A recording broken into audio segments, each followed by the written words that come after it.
Welcome to our tutorial on the Combine command. As you see, we are in the Generative Shape Design workbench.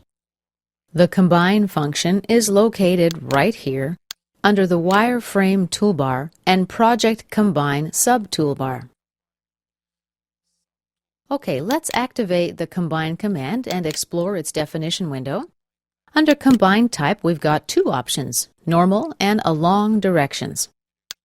Let's select Curve 1 and Curve 2 and click Preview. Here is our combined curve. Let's click OK. Basically, what the Combine command does, let me just illustrate it. I'm going to create an extrude using Sketch 1 as my profile. Click OK. Let's change the color of Extrude.1. Right-click, Properties. We'll select Blue. Click OK. Now let's create a second extrude with the circle as my profile along the x-axis. Oops. Click OK. Let's see what's wrong. OK. Under Profile, I have Extrude 1. Now let's select Circle 1 and click Reverse Direction. Looks better. Now click OK. As you see, what the Combine function does, it creates a profile at the intersection of two surfaces. Let's hide some of these features. Right-click and hide. Now let's double-click the Combine command.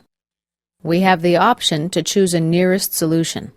Let's uncheck it and see a preview. You see a second profile was created on the other side. Let's opt to keep all sub-elements and click OK. OK, let's bring back this line. Right-click, hide show. Let's double-click on the Combine command. Let's view the next Combine type, along directions. We're going to use the y-axis for our direction 1. For direction 2, we're going to use this line. Let's preview. You see that the location of the intersection has now changed.